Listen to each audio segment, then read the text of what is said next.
4th of September. I'm Stephen Ridgway.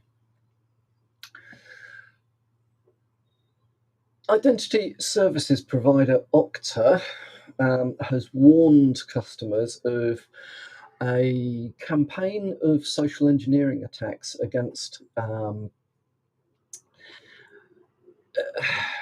users with that potentially have elevated administrative permissions. So, by which we mean people like if you work on a help desk, if you are clearly in IT, and so on and so forth. Now, bearing in mind that most people's jobs are easy to find out, and most people have their job title on LinkedIn and publicly available. The thought that they won't bother with me because they will never even they wouldn't even consider me, or blah blah blah. I don't think really cuts it anymore. The method of operation these days is very often just to collect vast amounts of data about vast number of people, and then use that when it becomes apparent that there's some useful information there, use that information to target those users. So this is, I think, it's kind of obvious method of attack, but it is one that is increasingly being used. So the concept behind it basically is, to fish or spearfish these people. There are various kits being applied. Things like the octopus with a zero. Phishing kit.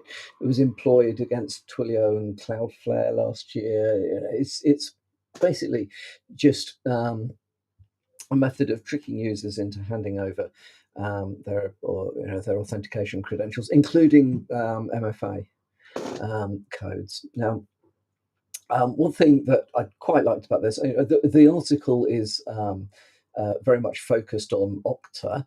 Well, but the recommendations will be, well, most of the recommendations I think are relevant regardless of which provider you use. Configure authentication policies for privileged applications like admin consoles and so on to require re-authentication at every sign-in. So that doesn't completely mitigate the I've got access, therefore I'm going to change where the notifications go kind of thing. But it does make it more difficult if they need to get an MFA code every time they log in. So that's kind of good. If you're using self-service recovery, make sure that the self-service recovery uses your strongest available authenticator. So, one of the Google Authenticator type things, and limits the recovery flows, if you can do it, to trusted devices or trusted networks. Also, consider how broad the use of remote management and monitoring tooling is amongst people like help desk staff. So definitely you should be, if you use these tools, you should be using one that you control secure, and all others should be being blocked. But you should also consider under what circumstances should those be used, and are you auditing use of this? Basically checking for malicious use of those tools, because they're incredibly powerful tools. Ensure that help desk Identity verification processes are strong. The old adage of phoning up pretending to be the CEO and asking to get the password changed immediately on the account. This stuff, although it sounds funny, is actually real and it does happen. Um, and again, review and limit the use of administrative roles. There is no reason why any user, technical or not, should be using an administrator account by default. So limit the access to administrator accounts to only those people who actually need administrative access. Create service accounts for specific tasks. It's not that hard to do. And then delegate the responsibility down to particular groups of users. Basically go back to using RBAC's role-based authentication. So yeah, definitely one to think about. And yeah, if you work in IT, help desk, or have technical access to the technical side of your system, be aware you are being targeted.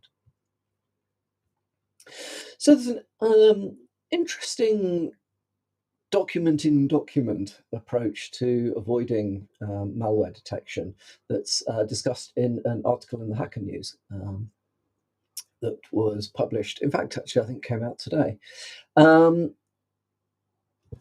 So they're calling it Maldoc, but it's basically oh dear, I'm being very articulate this morning. So it involves embedding a Word file inside a PDF, and within the Word file having macros or whatever that are configured to download an MSI which installs the malware. Okay, so the majority of malicious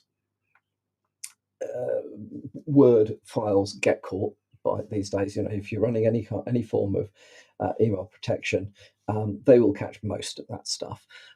But if you are hiding something like a malicious Word document inside a PDF, at the moment it appears that the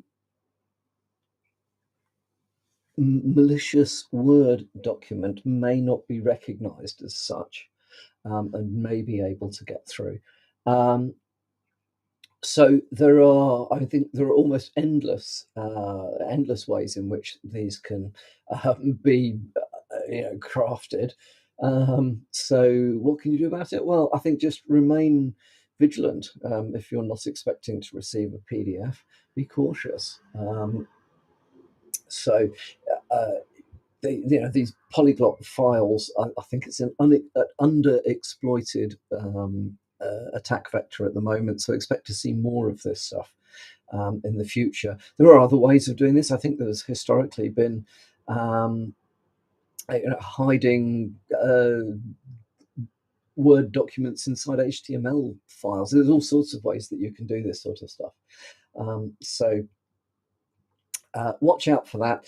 Usual controls around what happens with VBS macros, the ability to install MSIs locally if downloaded, all the sort of stuff that you can do within a Windows environment that will help to make it more secure in that respect. I suppose one of the other things to point out is that because of the way this stuff works, downloaded files will not carry a mark of the web, MOTW.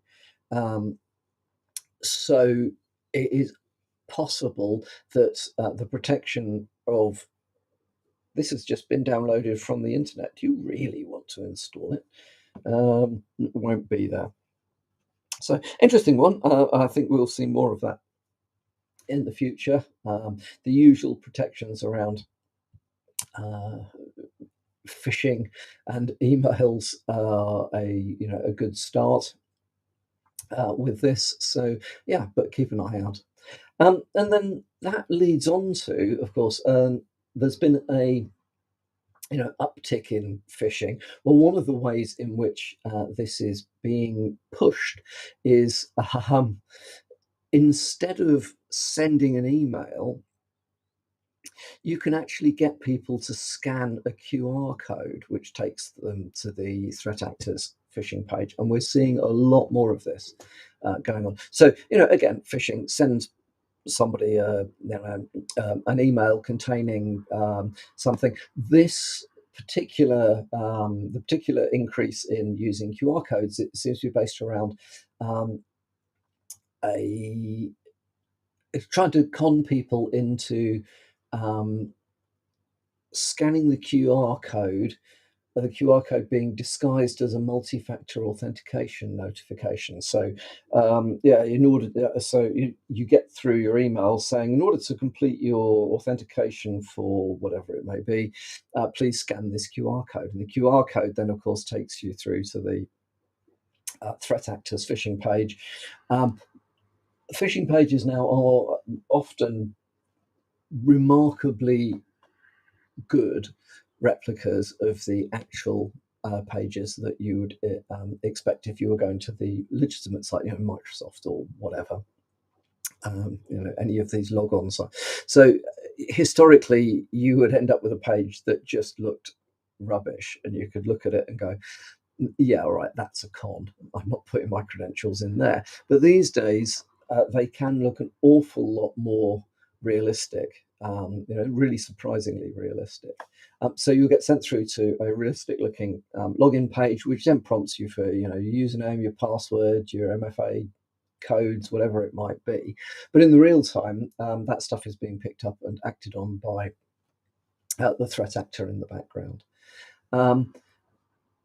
The usual sorts of protections around outbound controls where you're browsing to may pick up some of this stuff. In fact, should pick up if you're going to a malicious site. Might not do, but certainly should do. So using cloud-based proxying with some threat protection in that is a good idea. And then also just training users around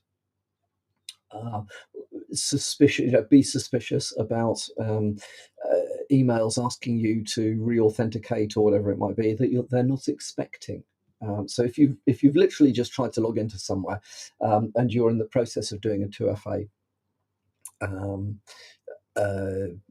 authentication, you may well get the email. That's fine. You expect that. If you're looking through the emails and there was an email that popped up half an hour ago that said, "Oh, you need to re-authenticate with X, Y, and Z," but you haven't done anything to initiate that authentication, should be skeptical about that. So that I think is enough for today. Hope you all have a good Monday and the start of a good week, and I'll speak to you all again tomorrow morning.